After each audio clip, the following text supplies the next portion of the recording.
everyone, it's Michelle Caruana from Play Cafe Academy and Profitable Play. And I'm really excited for today's YouTube video because I got to do something really fun the other day. And I'm sure the thumbnail already gave it away, but I got to go visit Sierra Zagarri, the owner of Grandma's Playroom in St. Louis, Missouri. Now, I'm sure you've seen some of her YouTube videos if you're watching this channel, or maybe you've seen her on TikTok. But if you haven't, I'm gonna link all of her profiles in the description of this video. But a couple weeks ago, or maybe it was a couple months ago now, Sierra actually reached out to me on Instagram and she said, I've been watching your videos, and we kind of started talking about how different our business journeys really were. She bought her space as an existing indoor playground. I built mine from scratch. And we just tend to operate our businesses very, very differently. We have completely different styles. And that's one of the things that really drew me to her because I love learning about different perspectives, about different ways of doing things. So we decided, this would be a really cool YouTube collaboration. So we booked something on Zoom. I was looking at it on my calendar for a couple days, and I was watching a lot of Sierra's videos, and I was like, you know what? This is one of those things that I really think visiting you in person could add so much quality and so much content and so much fun to the video. So I messaged her one day randomly, and I was like, would it be okay if I actually flew to you to actually do this collaboration? And, we can record some YouTube videos. We recorded a couple TikToks. And she was like, absolutely. And this is one of the things I love most about having sold my indoor playground business, because on a whim, I can just buy a plane ticket now. I don't have to find staff to cover. I don't have to worry about leaving my space at all. And I talk a lot on this channel and on my podcast about how you can travel as an indoor playground owner, even when you're actively owning your business, how you can take time off, how you can delegate everything to a manager. We talk a lot about that, but just the reality of having a brick and mortar business, it does take a little bit of extra coordination whenever you just want to randomly pick up and go somewhere, especially because I wasn't planning on bringing my kids. They're a little bit too old for Grandma's Playroom. It's definitely geared towards the younger kiddos. So I was like, you know what? I'm just going to pack my bags and I'm going to visit her for the day. So I guess I didn't really pack that many bags, but it was so fun. I've never been to St. Louis before, so it was really cool to visit her space. I'm going to do a second video where we actually do a full tour of Grandma's Playroom. So that's going to be in a part 2 video. But in this video, I want to share a conversation that I had with Sierra about her business journey because, like I said, it's very, very different from the one that I took. So she's going to talk about how she bought her existing business. She's going to talk a little bit about how that came to be, how she found the location, how she got connected to the owner, what it's been like, what she's working on now, and we're really going to dive into those details. So I'm really excited to share this conversation with you. And again, we also did another video for Sierra's channel, so I'm going to link it in the video description. And that one was really fun. We actually answered a lot of her subscriber questions. So we talk about, the worst thing that's ever happened, the grossest thing that's ever happened, some of our icks as indoor playground owners. So after you're done watching this video, go back and watch that one on her channel. It's really, really fun. We laughed so hard making it. And I'm just so excited to share it with you. And then again, keep an eye out for a part 2 where we do a tour of Grandma's Playroom. But without further ado, here is my conversation with Sierra Zagarri. Hey everyone, it's Michelle Caruana from Play Cafe Academy and Profitable Play. And I'm super excited because I am here with Sierra from Grandma's Playroom. And I flew to St. Louis just for this. I'm so excited. I have so much to share from my visit. I have really enjoyed our time together so far, but I wanted to talk to Sierra a little bit about her business journey because it looks a lot different from mine. So you guys know that I built my business from scratch. It was, kind of something that was literally built from dirt. And with that is a lot of pros and cons. Yes. So I got to build my space to suit, but it was a lot more expensive. It was a lot more risk. So I wanted to talk to Sierra, who took a very different path. So do you want to introduce yourself first? Yeah, as she said, my name is Sierra and I own Grandma's Playroom, which is a 2,300 square foot playroom here in St. Louis, Missouri. I'm in a fairly large city. We were actually just talking about that, which I think is something to note. We have almost 300,000 people within our city. So it's a very big location. There are not a lot of play spaces like this, and I purchased an established playroom in July of 2020. So I'm about to hit my 3-year mark. Well, congratulations. Thank you. First of all. Pretty stoked. So you kind of told me the story offline, Yes. but tell me a little bit about how you came about this business and how you came to be the new owner.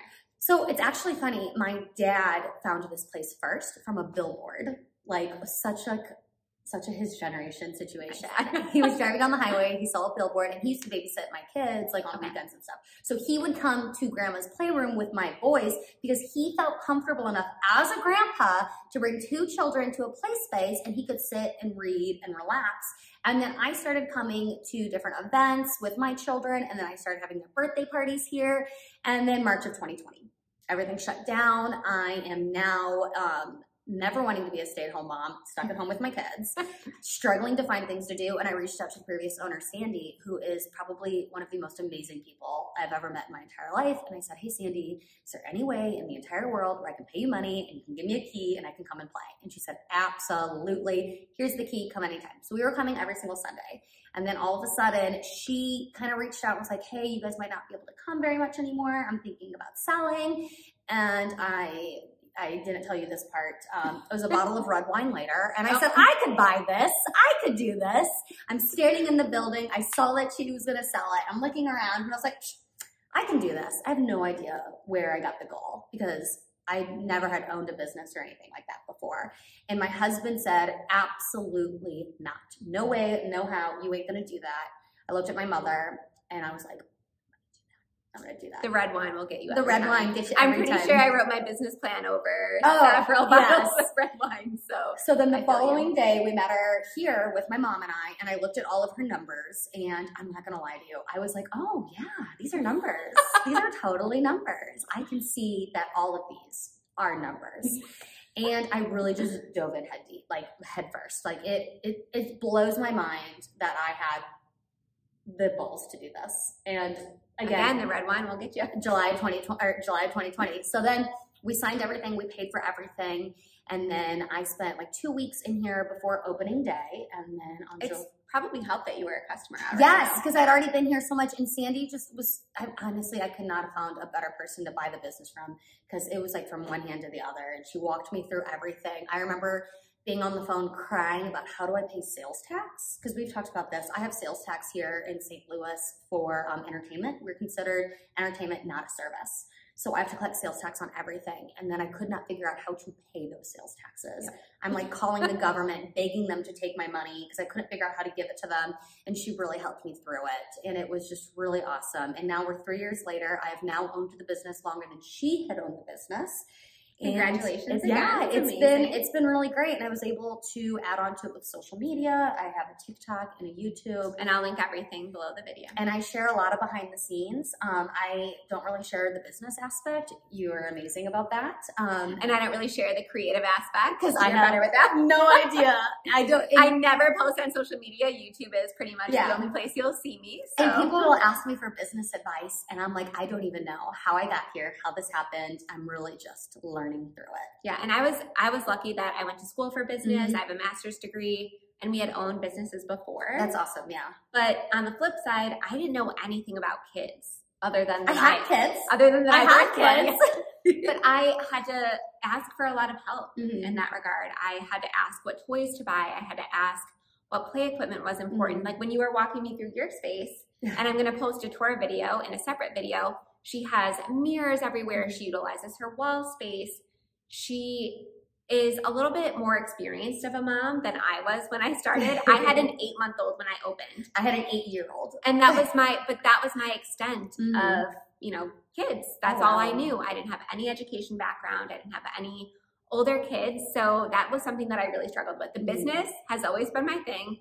The creative part, the play, things like that, that's all stuff that I needed help with and that I had to learn. So I think it's so cool that we came from like 2 completely different paths. So talk to me about those first few weeks and months of ownership, other than the sales tax, and other than, crying to Sandy on the phone. What was your introduction to ownership like? It was so different because I only know the pandemic. I've only owned my business with really, really tight restrictions. And I had to navigate a time in the world where we didn't even know how to navigate going to the grocery store. So I could only have 10 children in the playroom at a time. So I was taking reservations by the phone. or by Facebook. So I was getting messages at like 10 p.m. or at like 4 a.m. and I was answering everything. So I was so afraid to lose any one person who could come in. We were also an established playroom, so we had this huge group of people who were so excited that we were opening up. And we were also during a time where we were all stuck at home with our kids, so we were looking for anything and everything to do. So it was this really wild, like, roller coaster of trying to only have 10 kids. Maybe we would have it a day where no kids would come. We had time slots. It was just so much, so fast. And for the first 7 months, I had no employees. So I was working 7 days a week. I was too afraid to take a day off because I didn't want to lose any business. And it was just a lot of hard work, a lot of just grinding and pushing through. And I'm so glad that we're on the other end and now restrictions have been lifted. And we kept the same cleaning protocols that we had during COVID, which I think people love. I often say we didn't really have to add much to our cleaning protocols when COVID happened because kids have been gross since the beginning of time. Yeah. And I only know COVID cleaning. So that's just how we clean all the time. So it's just, it was wild. It was a lot to navigate. And then as things were lifting and then no masks and then trying to figure out like what felt best for my customer base, lifting masks before the CDC, after the CDC, it was a lot to navigate. And I had to take a lot of feedback from the community, from the parents. I really let them take the lead. And that's great. Yeah. I think it's so important to listen. And it was so fun to see your space filled with smiling faces. Yeah, today. I think they loved it. Yeah, people coming in and it. out. Yeah, It was really nice to see you interacting with customers. So kind of talking about transitioning from the previous owner to yourself as the owner, what are some things that you changed or some things that you purchased after buying the business? So like day one, I kind of changed the floor plan. The previous owner is a grandma and I'm a mom. So I feel like that's kind of a little bit of a difference there. One thing I always say, she used to give dum-dums to all the kids as they were leaving. That's totally a grandma thing. The kids loved it. It's been 3 years and they will still ask for their dum-dum. I mean, they loved her because again, Grandma Sandy. I'm a mom. Dum-dums were gone day one because I just had that vision of in the back of the car seat with a sucker. It's just very different. I switched the floor plan so there were no visual impairments. You could see everything everywhere. She had a kinetic sand pit. She was a grandma. She was a fun grandma. I'm a mean mom. Sand pit gone. Team mean mom. Yes. Well, I also had a lot of different cleaning protocols. We would close every hour and a half for me to clean. So I had to take about 30% of the toys off the floor. But we also only had 10 kids at a time. So it kind of worked well. And like you said, like pre-pandemic is very different. So different world. So then I did a lot more of like the bigger, more expensive toys. And then I tried to do more aesthetically pleasing, like the mural, to try to get the younger moms in. And then I was really focused on social media. I probably spend 50% of my focus on social media. Yeah, can you talk a little bit about that? Yeah, I really lucked into posting during the pandemic, and I posted on TikTok all the way back in March of 2020, and I did one video here that just kind of blew up because people really love to see those little day-to-day moments. And then showing those day-to-day moments, they get to learn about you, they get to learn about their business. I know, I'm so sad all the time that we didn't have TikTok. We had like barely Instagram stories. Instagram's hard. So yeah, I would share like silly places the kids put the toys, and I would just film this little video and I would post it. And then now 2.1 million followers later, it's really like a big draw for the Playroom. Yeah, and obviously parents and everybody, even my 14-year-old niece said that she was like, oh, I know, I posted you on my Instagram stories, and she was like, I know who that is. I watch your videos. Yeah, it's great. So cool how even, people who don't patronize these types of businesses, they love the behind the scenes and they love that intimate content. And a lot of people who, are in my membership, are in my group, they get nervous to post stuff like that because they're like, well, who cares? It's hard at first to post. Yeah. It's very awkward to talk to a And like, camera. I'm not saying that you need to be Sierra and get, 2.1 million followers, but even the people just in your local area, they want to see your story. They want to see, why you open your business. They want to see the behind the scenes. They want to see the setup for a birthday party. They want those silly, weird, and when I get kids excited about a new toy and I share that new toy. Yes, they want to share in that excitement with you. So I love that. And that is something that I always wanted to grow in when I owned my business. But again, we barely had Instagram stories like Facebook Live was like Yeah. the biggest thing at the time. And that was kind of how I connected. And I think it was a huge missed opportunity that I didn't utilize that even more. Yeah, pairing And social then, media yeah. with your business is great. Absolutely. Even just to share with the people in your community, like, because I do a toy of the month that I found from another content creator, and now parents will come in on like the second of the month, like, Sierra, where is the toy of the month content? I gotta see what you bought, because they're so excited to see it. They want to come in and see it. And it's just fun being able to film those videos for everybody. Yeah, and what's interesting is I'm sure you get a ton of brand deals and you get a lot of companies paying you to promote their products, but even smaller indoor playgrounds that don't have as big of a following, a lot of them will get paid as user-generated content creators. So maybe they're not sharing it on their platforms, but these companies need footage. They need high-quality videos of kids playing with their toys, of businesses utilizing their structures and things like that. So even though I rarely posted on social media, I did not have a following anywhere near Sierra's. It did take 3 years to build. Well, it was not. It was right. Definitely took So 3 years to build. No overnight successes. I totally wish. Get that. But even as somebody that only had, a couple thousand followers, I was still able to get significant income from creating user-generated content. And this was even before TikTok. So companies would reach out to me and say, hey, we really want a business showcasing these, this play food in a space or something like that. And I would take a video. I wouldn't post it on my channels because, again, I only had a couple thousand followers, but I would create content for them. Yes. That was giving them fresh ideas. That was giving them something that looked a little bit more organic in the news feed. So again, I really want you to, there are different ways to utilize social media in your business. Yes, Sierra is a great example of how you can get brand deals and how you can, monetize your TikTok and Instagram and Facebook, but there are other ways as well. If for whatever reason you have, some fear around gaining a lot of followers, or if you just want to, stick to your local community, or if that's just your focus right now is building your local base, you can still utilize social media to make additional income. And we were just talking offline about how important it is in this industry to have multiple revenue streams. Yes. And it's not saying that you can't, make money as an indoor playground owner and that's it.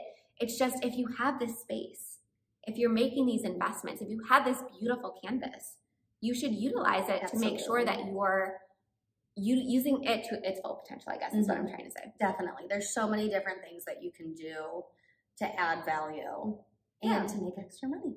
Yeah, so here at Grandma's Playroom, you do open play, you do birthday parties. Yeah, and I'll share some pictures of the the party room. Like this weekend, we have 4 birthday parties, which is great because open play has been really slow this time of year with the weather. It's beautiful in St. Louis right now.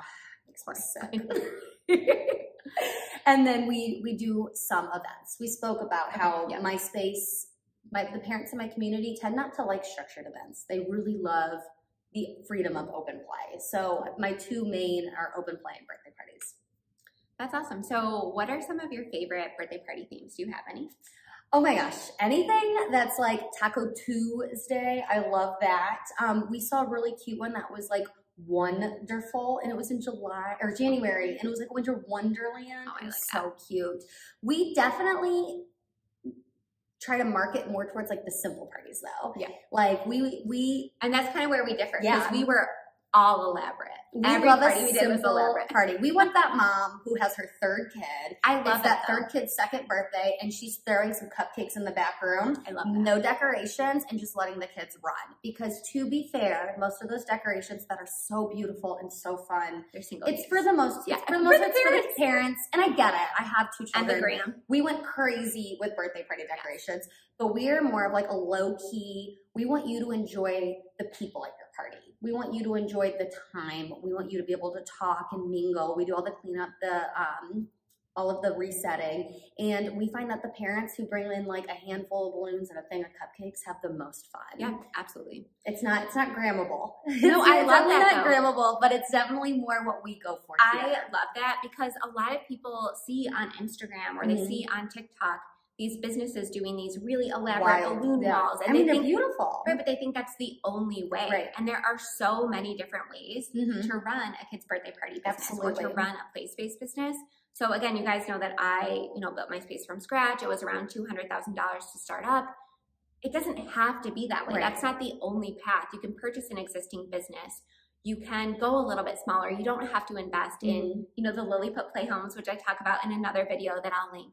You can hire local contractors. You can, you know, go different ways and make the business your own. And what I think Sierra said that I think is really important is that you have to listen to what your community wants, because every community is going to be so different. I know for us, coffee was a really big deal.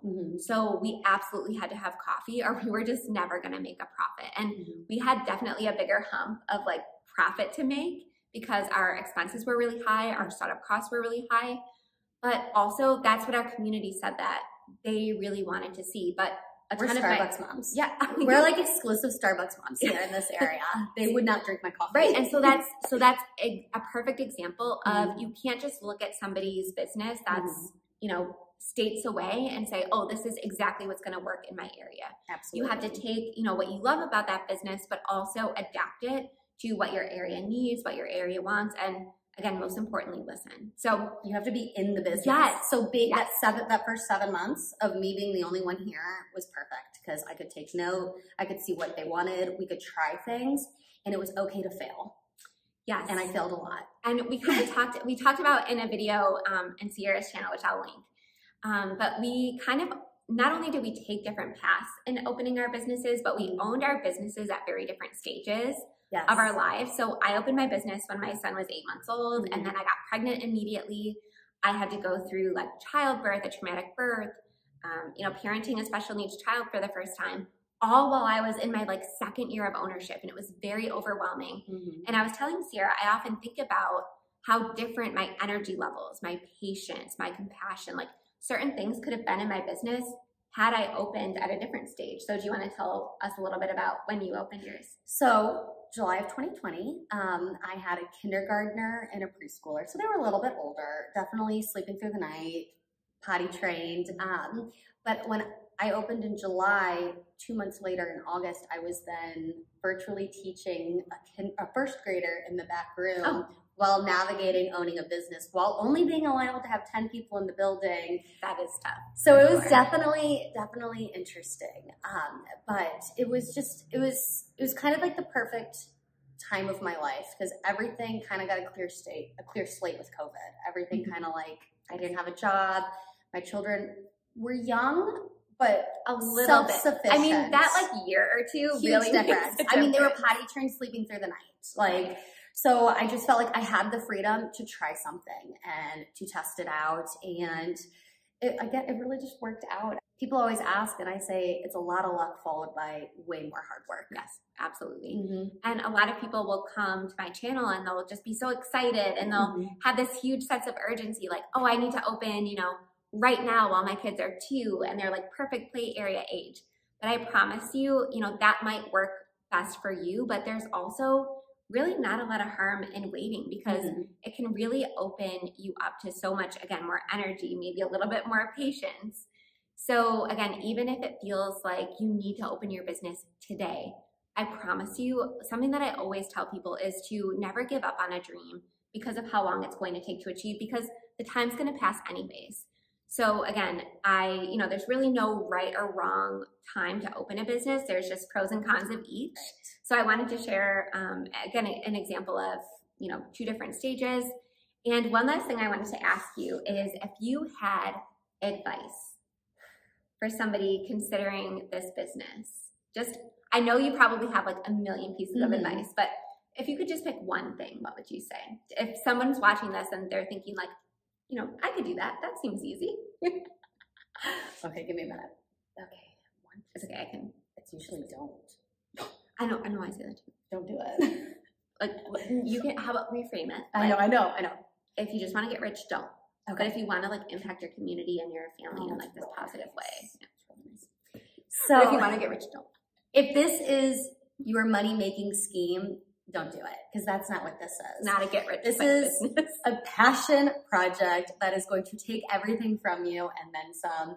But we were talking about how I consider this my third baby. Like this is my child. So I put everything into this, and it's really become a community for people, my family, my friends. So if this is something that you want to do because it looks easy, it looks like you're going to be working less, it looks like something that is easier than your in-home daycare, it's not. That's not what this is. Or if it looks like something that you're going to be able to do with your kids, it's not.